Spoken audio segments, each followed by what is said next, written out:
42ஆம் அதிகாரத்தில் 7ஆம் வசனம்.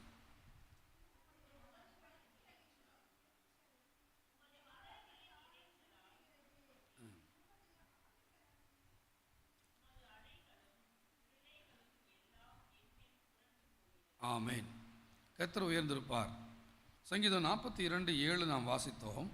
உமது மதகுகளின் இரைச்சலால் ஆழத்தை ஆழம் கூப்பிடுகிறது, உமது அலைகளும் திரைகளும் எல்லாம் என்மேல் புரண்டு போகிறது என்று. அல்லேலூயா. ஸோ இந்த 4 நாட்கள் இந்த வாரம் நடக்கின்ற அதிகாலை ஜெபங்களில் கர்த்தர் நமக்கு கொடுத்த தேவனுடைய தியானிக்கும்படியாக கொடுத்த தேவனுடைய வார்த்தை என்னை ஆழத்திற்குள் அழைத்து செல்லும் என்று. நேற்றைய தினத்திலே பார்த்தோம். ஏன் நம்மை ஆழத்துக்குள்ளாக தேவன் அழைத்து செல்ல விரும்புகிறார், ஆழத்துக்கு அழைத்து செல்லும் என்று நமக்கு ஏன் ஆண்டவர் அந்த வாஞ்சியை கொடுக்கிறார் என்றால், ஆழத்தில்தான் அமைதி இருக்கிறது மற்றும் ஆழத்தில்தான் ரகசியம் இருக்கிறது. இன்னும் சமுத்திரத்திலே இந்த பூமியினுடைய 3/2 பங்கு கடலாகத்தான் இருக்கிறது. அந்த கடலில் ஏறக்குறைய 50-60% இன்னும் எந்த மனிதர்களாலும் எட்டப்படாமல் இருக்கிறது, பயணப்பட முடியாமல் இருக்கிறது. இன்னும் எத்தனையோ இடங்களுக்கு இன்னும் மனிதர்கள் போகவே இல்லை.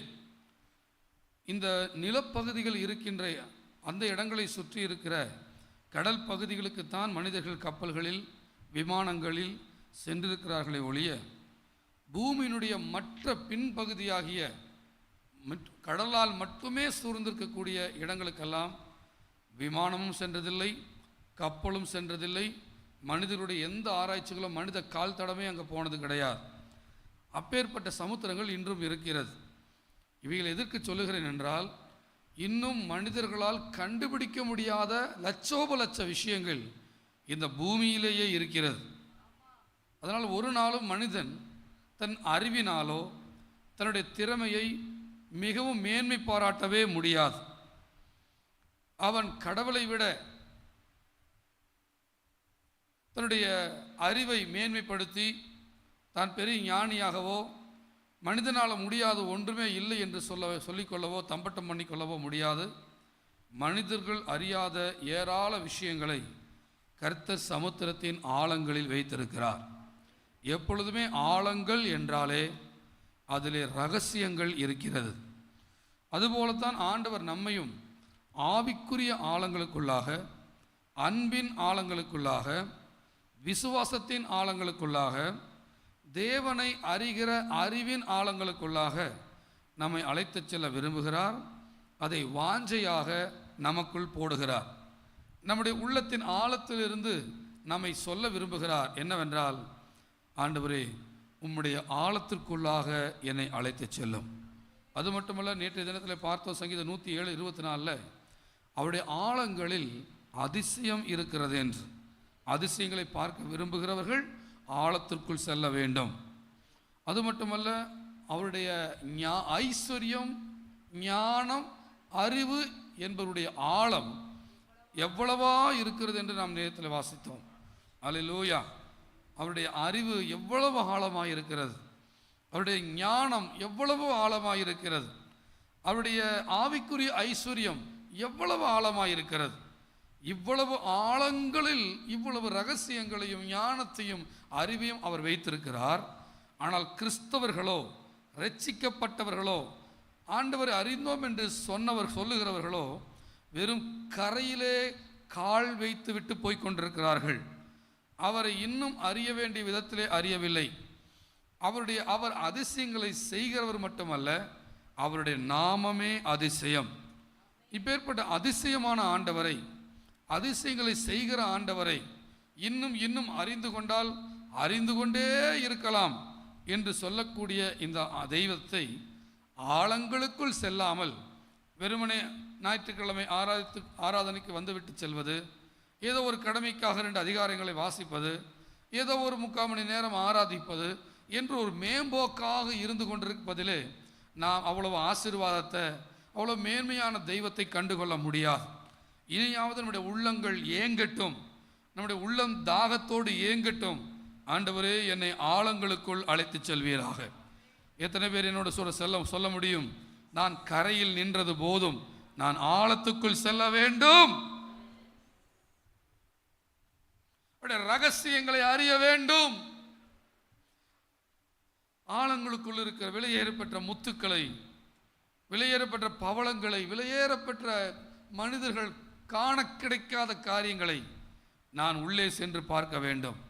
நான் கரையிலே குளித்து விட்டு போகிறவனாக இல்லாமல் நான் உள்ளே மூழ்க வேண்டும் என்ற வாஞ்சை உங்களுக்குள் வருவானால், அந்த வாஞ்சைக்கும் நம்பிக்கைக்கும் தக்கதாக கர்த்தர் செயல்படுவார். இவ்வளவு பெரிய சத்தியமுள்ள தெய்வத்தை, இவ்வளவு பெரிய உண்மையுள்ள தெய்வத்தை, இவ்வளவு பெரிய ஆச்சரியமான தெய்வத்தை நான் எப்படி வெளியே நின்று பார்ப்பது? நான் உள்ளே செல்ல வேண்டும். அந்த ஆழத்துக்குள்ளாகத்தான் மீன்கள் இருக்கிறதை நாம் நேற்றைய தினத்திலே பார்த்தோம். அதே போல இன்றைக்கும் சங்கீதம் 42:7 வாசிக்கிறோம், உமது மதகுகளின் இறைச்சலால் ஆழத்தை ஆழம் கூப்பிடுகிறது. அல்லேலூயா. ஆழத்தை ஆழம் கூப்பிடுகிறது. ஒரு ஆமென் சொல்வீர்களா? கர்த்தருக்கு ஸ்தோத்திரம். ஆழம்தான் ஆழத்தை கூப்பிட முடியும். அருமையான ஒரு சத்தியம் அதில் அடங்கியிருக்கு பாருங்க. ஆழம்தான் ஒரு ஆழத்தை விரும்புதாமா.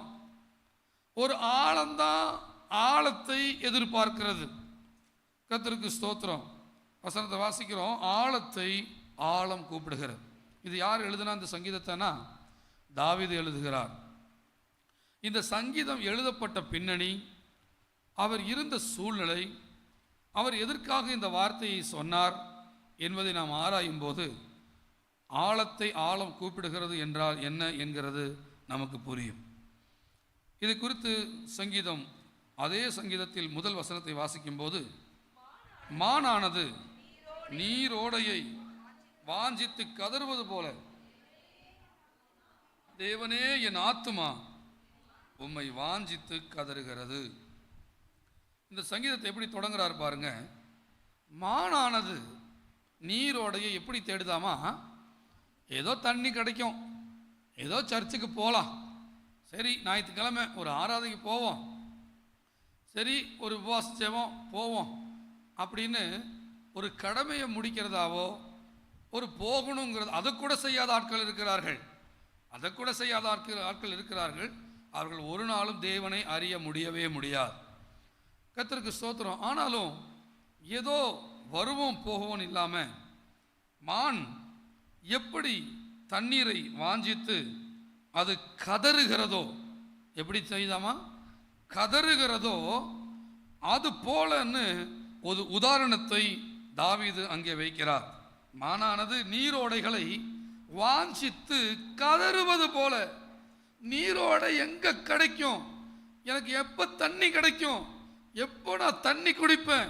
என் வாயில எப்ப அந்த தண்ணி படும்? அந்த தண்ணியை பார்த்தா நல்லா இருக்குமே, அந்த நீரோடையை பார்த்தா நல்லா இருக்குமே அப்படின்னு மானு கதறது மாதிரி தாவீது சொல்றார், தேவனே என் ஆத்துமா உம்மை வாஞ்சித்து கதறுகிறது. ஆமென், அல்லேலூயா. ஆத்துமா என்ன பண்ணுது? வாஞ்சித்து கதறுகிறது. எப்போ பார்ப்பேன், எப்போ உம்மை நான் தரிசிப்பேன், எப்போ நான் உங்ககிட்ட வருவேன்னு கதறுகிறதுன்னு தாவீது சொல்றாரு. ஏன் அவருக்கு கதறுது?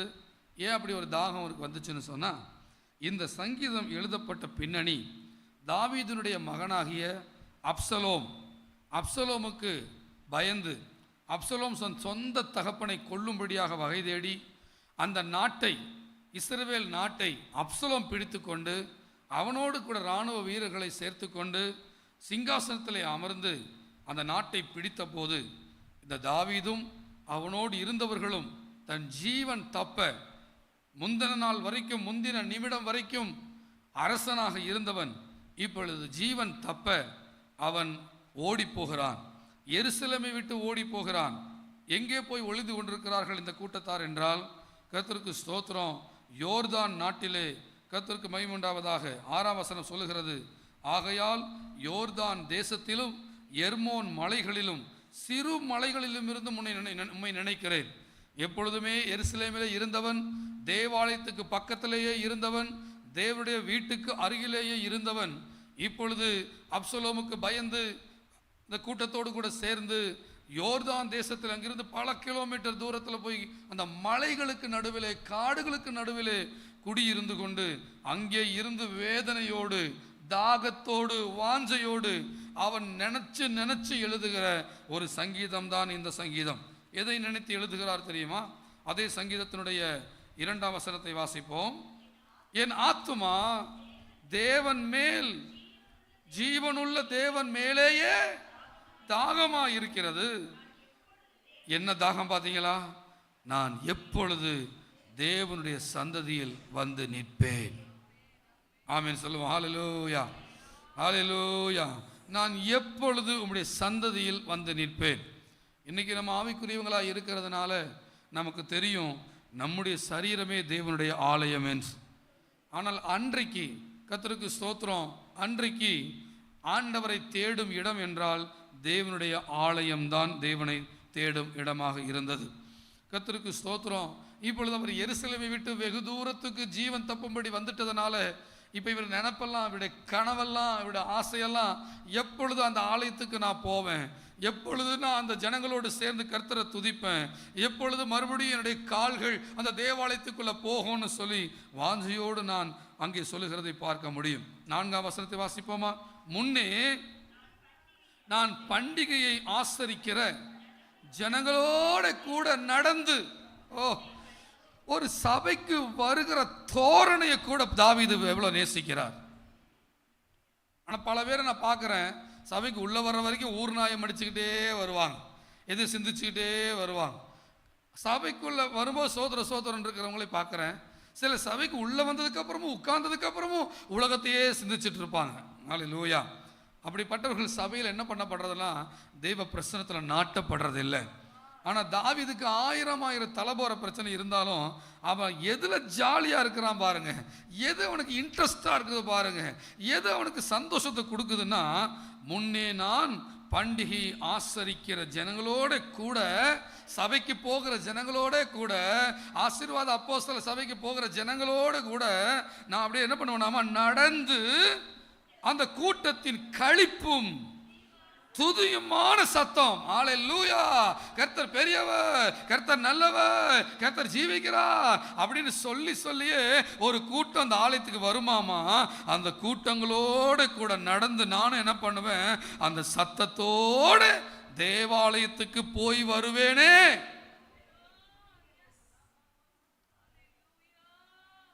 தேவாலயத்துக்கு வருகிற விதங்களை பார்த்தீங்களா? எப்படி வருவாங்களாமா? அந்த களிப்போடு துதியின் சத்தத்தோடு தேவாலயத்துக்கு போய் வருவேனே. ஆனால் இன்னைக்கு எப்படி இருக்கிறார்கள் கிறிஸ்தவர்கள், பெந்தெகோஸ்தேக்காரர்கள், ஆவிக்குரியவர்கள்? சபைக்குள்ள வந்த ஆவி வருது, ஆனால் மறுபடியும் இறங்கினதுக்கு அப்புறம் மறுபடியும் ஊர் நாயம். உள்ளுக்குள்ள வரும்போது ஊர் நாயம், உள்ள வந்ததுக்கு அப்புறம் கொஞ்சம் நேரம் துதி ஆராதனை, மறுபடியும் முடிச்சதுக்கு அப்புறமும் புறணை பேசுதல். நான் சபை ஜனங்களை பார்த்து அடிக்கடி கேட்டுக்கொள்வேன், சபை முடிஞ்ச உடனே வேற யார் கூட நிற்காத, யார் கூட வேற டாபிக் எடுத்து பேசாத, போய் பேக்கரியில் உட்கார்ந்து வேற ஏதோ நியாயத்தை பேசிட்டு வீட்டுக்கு போகாத. அத்தனையும் அந்த கர்த்தருக்கு ஸ்தோத்திரம், அது ஹல்லேலூயா, என்னது வழிப்போக்க வழியிலே விதைக்கப்பட்ட விதை மாதிரி எல்லாம் மேய்ந்து போடப்பட்டுரும். துதியோட உள்ளவா, நல்ல ஆண்டவர் ஆராதனை பண்ணு, துதியோட வீட்டுக்கு போய் சேரு. இதெல்லாம் யார் தெரியுமா கண்ணும் கருத்துமா செய்வாங்க? மானானது நீரோடையை வாஞ்சித்து கதறுவது போல அந்த ஆத்துமாவை ஆண்டவர் மேல பதிய வச்சிருக்கிறான் பாருங்க. அவன் வேற எந்த காரியத்துக்கும் காது கொடுக்கிறதே கிடையாது. அவன் ஆழத்தை விரும்புகிறான், அவன் உறவை விரும்புகிறான், அவன் தேவனை விரும்புகிறான். அவன் புரணி பேசுதலே, புறங்கூறுவதிலே, தேவையில்லாத வாக்குவாதங்களிலே, வார்த்தைகளிலே தன் காதுகளை, தன் சிந்தையை செலுத்துவதில்லை. எத்தனையோ பேர் சபைக்கு வருவாங்க, பல பேருக்கு பல விஷயங்கள் ஓடும். யார் யார் என்னென்ன புடவை கட்டினாங்க, யார் யார் என்ன பேசினாங்க, யார் யார் என்ன ட்ரெஸ் போட்டாங்க, இவங்க என்ன சொன்னாங்க, அவை என்ன சொன்ன, கண்ட கண்ட காரியங்களை குப்பைகளை கேட்கறதுக்குன்னே சபைக்கு வருகிற கொஞ்சம் ஜனங்க இருப்பாங்க. ஆனா தாவீதுக்கு எது ஞாபகம் இருக்கு தெரியுமா? நான் யாரெல்லாம் தேவனை களிப்போடு துதியின் சத்தத்தோடு இருந்தார்களோ அவர்களோடு நடக்கிறேன் என்று சொல்லுகிறார். நான் அப்படிப்பட்ட ஜனங்களை பார்த்து சொல்லுகிறேன், நீங்கள் ஆழங்களுக்குள் செல்வீர்கள். அப்படிப்பட்ட ஜனங்களை பார்த்து சொல்லுகிறேன், நீங்கள் ஆழங்களுக்குள் செல்வீர்கள். எப்பொழுது பார்த்தாலும் சிந்தனைகளையும் கவனத்தையும் காதையும் மற்ற ஜனங்களுக்கு கொடுத்து கொண்டே இருக்கிறவர்கள் ஆழங்களுக்குள் செல்ல மாட்டார்கள். உலகத்துக்கும் உலக பேச்சுகளுக்கும் தன் காதை அடைத்து என் தேவனுக்கு நேராக தன் காதை திறந்து விடுகிறவன் ஆழங்களுக்குள் செல்லுகிறான். ஹல்லேலூயா, ஹல்லேலூயா, ஹல்லேலூயா. நன்றி பிதாவே. முன்னே நான் பண்டிகையை ஆசரிக்கிற ஜனங்களோடு கூட நடந்து ஹல்லேலூயா, ஹல்லேலூயா, கூட்டத்தின் களிப்பும் துதியுமான சத்தத்தோடு தேவாலயத்துக்குள் போய் வருவேனே. இவைகளை நினைக்கும் போது என் உள்ளம் எனக்குள்ளே உருகுகிறது. என் உள்ளம் எனக்குள்ளே ஒரு சபைக்கு போகலையே, தேவாலயத்துக்கு போகலையேன்னு சொல்லி ஒரு ராஜா ஒரு காட்டுக்குள்ள உருகிறது எப்படி இருக்குது? ஆனா கர்த்தர் ரட்சிக்கப்பட்ட கர்த்தர் தான் என் தேவன் சொல்லி பாடுகிற இந்த காலத்து பெந்தகோஸ்தைக்காரர்கள் ஞாயிற்றுக்கிழமை ஆராதனைக்கு வராமல் கல்யாணத்துக்கு போகிறது எப்படி இருக்கிறது? தூங்குவது எப்படி இருக்கிறது? டூருக்கு போவது என்னமோ சொல்லலாம், எவ்வளவு எப்படி இருக்கிறது? தாவீது சொல்லுகிறார், அவரை பார்க்காம எனக்கு உருகுதுங்கிறாரு. இதை விடவா ஒரு சந்தோஷம் எனக்கு வெளியில் இருக்க போகுது? இதை விடவா ஒரு ரிலாக்ஸ், ஒரு நிம்மதி, ஒரு ஜாலி எனக்கு வெளியில் இருக்க போகுது? இந்த தாகம் இருக்கு இல்லையா, இந்த தாகம் ஒரு ஆழம். இந்த தாகம் ஒரு ஆழம். சொல்லுங்க, இந்த தாகம் பேர் என்ன? அது ஒரு ஆழம். இந்த தாகம் தாவீதுக்கு ஆழமா இருக்கிறது. இந்த ஆழமான தாகத்தில் இருந்து தாவீது தேவனோடு உள்ள ஒரு ஆழமான உறவை எதிர்பார்க்கிறார். ஆழத்தை ஆழம் கூப்பிடுகிறது. ஆமென், அல்லேலூயா. மனிதனுடைய ஆழமான தேவை, தேவ பிரசன்னத்தின் மேல் உள்ள தேவை, தேவனோடு உறவில் உள்ள அந்த தேவை, தேவனோடு கைகோர்த்து நடக்க வேண்டும் என்ற அந்த வாஞ்சையாகிய தேவை ஆழமா இருக்கிறது. அதே போல தேவன் அவர்களை நிரப்புவதும் ஆழமா இருக்கிறது. ஆழத்துக்கு போகிறவர்கள் ஆழத்தை கூப்பிடுகிறார்கள். அல்லேலூயா. ஆனா பிரச்சனை எப்படி இருக்கு? பயங்கரமா ஜீவன் தப்ப போயிருக்கிறார். முதல்ல சாப்பாடு இல்லை, முதல்ல உட்கார்ந்த அந்த அரண்மனை இல்லை, முதல்ல இருந்த அந்த சமாதானமான சூழ்நிலை இல்லை, முதல்ல இருந்த ஜனங்களுடைய ஆரவாரங்கள் புகழ் மாலைகள் இல்லை, எதுவுமே இல்லை. அதனாலதான் அந்த தாவீது சொல்லுகிறார், என் ஆத்துமாவே எனக்குள் ஏன் தியங்குகிறாய்? 5வது வசனம், என் ஆத்துமாவே நீ ஏன் எனக்குள் கலங்குகிறாய்? நீ ஏன் எனக்குள் தியங்குகிறாய்? தேவனை நோக்கி காத்திரு, அவர் சமூகத்து ரட்சிப்பின் நிமித்தம் நான் இன்னும் அவரை துதிப்பேன்.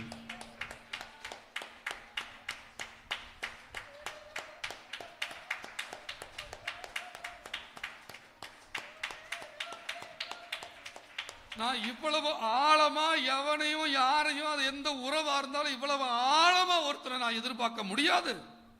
நான் இவ்வளவு ஆழமா எதிர்பார்த்தாலும் இவ்வளவு ஆழமா என்னை நிரப்பவும் யாராலையும் முடியாது. யார் அளவுக்கு? என் தேவன் அளவுக்கு என் ஆழத்தை நிரப்ப முடியாது. அல்லேலூயா, கர்த்தருக்கு மகிமை உண்டாவதாக. ஆழத்தை ஆழம் கூப்பிடுகிறது. இன்றைக்கு ஆண்டவர் உன்னோடு பேசுகிறார். உன்னுடைய ஆழத்துக்குள் அந்த தாகம், தேவன் மேல் உள்ள தாகம், கணுக்கால் அளவு போதாதையா, இடுப்பு அளவு போதாதையா, நீந்தி நீந்தி மூழ்கணுமே. ஆழங்களுக்குள் நான் செல்லணுமே. தாகத்தோடு, ஆழமான தாகத்தோடு, ஆழமான தேவையோடு. கர்த்தருக்கு ஸ்தோத்திரம்.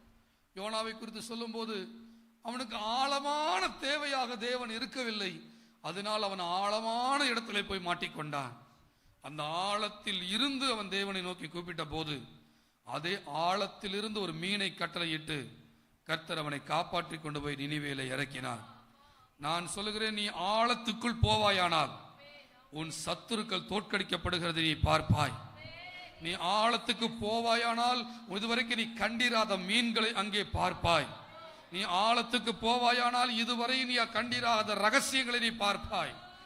நீ ஆழத்துக்குள் போவாயானால் உன் குடும்பங்களின் பிள்ளைகளின் சமாதானத்தை நீ பார்ப்பாய்.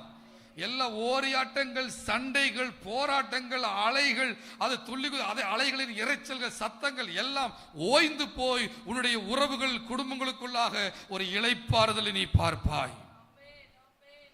ஆழங்களில் நீரூற்றுகள் இருக்கிறது, ஆழங்களில் ஞானம் இருக்கிறது, ஆழங்களில் ஐஸ்வர்யம் இருக்கிறது, ஆழங்களில் முத்துக்கள் இருக்கிறது. கர்த்தர் உன்னை பார்த்து கூப்பிடுகிறார், நீ ஆழத்துக்கு வா, நான் உன்னை அழைத்து செல்லுகிறேன். நான் ஜெபத்திலே போய் உட்காரும் போது, ஆண்டவரே ஆழங்களுக்குள்ள போகணும், ஆனா எப்படி போறதுன்னு தெரியலங்கும் போது ஆவியானவர்கிட்ட சொல்ல முடியாத ஏவப்பட்டேன். ஆவியானவரே, என்னை கை பிடிச்சு என்னை அந்த ஆவிக்குரிய ஆழங்களுக்குள்ள கொண்டு செல்லுங்க ஆண்டவரே. இவன் நான் பார்க்கிற இந்த உலகத்தை விட, இதுல இருக்கிற ஐஸ்வர்யங்களை, மயக்கங்களை, மேன்மைகளை, உன்னதங்களை விட 1000 மடங்கு மகிமையான காரியங்கள் ஆவிக்குரிய மண்டலங்களில் இருக்கிறது. அழிந்து போகிற பொன், அழிந்து போகிற முத்துக்கள், அழிந்து போகிற வைரங்களை விட ஆச்சரியமான ஆசீர்வாத அனுபவங்கள் தேவனுடைய சமூகத்தில் இருக்கிறது.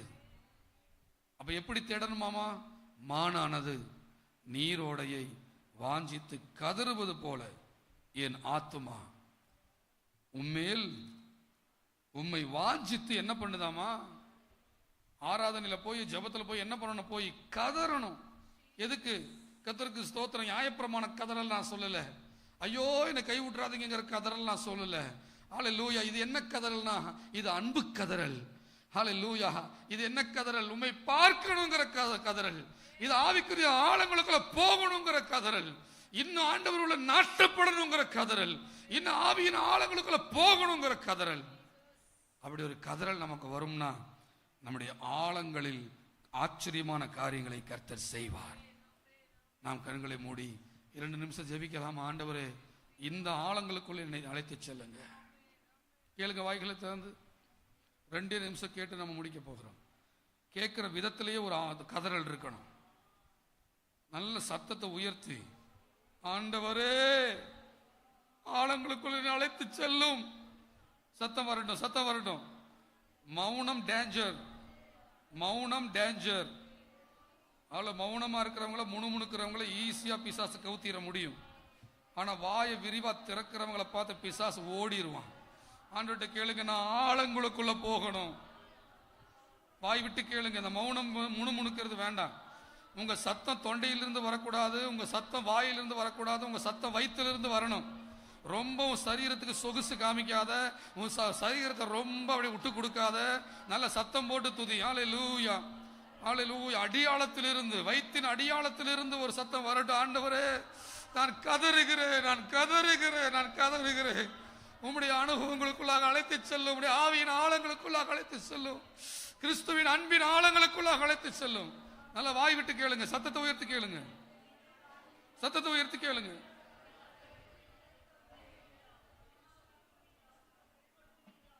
நல்ல நல்ல சத்தத்தை உயர்த்தி சத்தம் வர்ற மாதிரி கேட்கணும். மௌனம் ஆபத்து, மௌனம் ஆபத்து. மௌனமும் மரணமும் ஒன்று, மௌனமும் மரணமும் ஒன்று. சத்தம் வரட்டும். ஆண்டவரேன்னு சொல்லுங்க. நான் எப்படி பேசுறேனோ அப்படி பேசுங்க. நான் எப்படி சத்தம் போடுறேனோ அப்படி சத்தம் போடுங்க. எல்லாம் வாலிபர்கள், பிள்ளைகள் எல்லாம் கொஞ்ச நேரம் ஜெபிக்கலாமா? ஆண்டவரே, என்னை ஆழத்துக்குள் அழைத்து செல்லுங்க, ஆழத்துக்குள் அழைத்து செல்லுங்க. சத்தம் போட்டு ஆண்டவரை பார்த்து சொல்லுங்க, ஆண்டவரே, என்னை ஆவிக்குரிய ஆழங்களுக்குள் அழைத்து செல்லுங்க. தாகமா இருக்கிறேன், தாகமா இருக்கிறேன், தாகமா இருக்கிறேன். இன்னும் தாகத்தை எனக்கு ஊற்றுங்க. ஆழத்தை ஆழம் கூப்பிடட்டும், ஆழத்தை ஆழம் கூப்பிடட்டும். ஹல்லேலூயா. ஒரு இரைச்சல் இல்லாத இடத்துக்குள்ள, ஒரு சத்தம் இல்லாத இடத்துக்குள்ள, ஹல்லேலூயா, ஒரு அலைகளுடைய சத்தங்கள் இல்லாத இடத்துக்குள்ள, ஆழங்களுக்குள்ள, ஹல்லேலூயா, அந்த ரகசியத்தை அறிகிற இடத்துக்குள்ள, அந்த அதிசயங்களை காணப்படுகிற இடத்துக்குள்ள, அந்த ஆழத்துக்குள்ள என்ன கொண்டு போங்க. ஹல்லேலூயா. ஆழங்களுக்குள்ள அழைத்து செல்லுங்க. வாய்களை திறந்து ஜெபிப்போம். ஆழங்களுக்குள்ள அழைத்து செல்லுங்க. எந்த மனுஷனும் மாயை, எந்த செல்வங்களும் மாயை, எந்த வாலிபங்களும் மாயை, எந்த உலகங்களும் மாயை.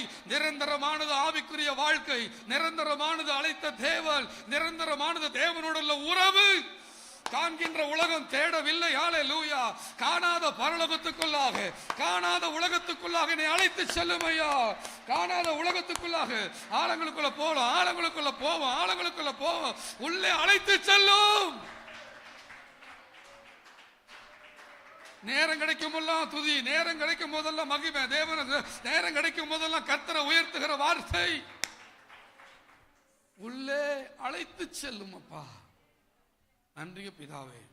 வருகிற அடுத்த 2 நாட்கள் ஆராதனையில் மகிமை படுவீராக. ஆழங்களுக்குள்ளாக ஒன்று நாங்கள் போகணும், போக தொடங்கிடணும். இல்லைன்னா அந்த தாகம் எங்களை நிறைச்சரணும், உமக்குள்ள வளரணும். கிருபைத்தாங்க. என் சபை மக்கள் அனைவரும் யாரும் கரையில் நிற்காம எல்லா ஆழங்களுக்குள்ள ஆவியானவர் அழைத்து செல்லுவீராக. இயேசு கிறிஸ்துவின் இன்ப நாமத்தில் ஜெபிக்க நல்ல பிதாவே. சேர்ந்து சொல்லுவோமா? என் ஆத்துமாவே, சத்தத்தை உயர்த்தி, என் ஆத்துமாவே. ஆமென். ஹல்லேலூயா. கர்த்தர் ஆசீர்வதிப்பார். ஸ்தோத்திரம்.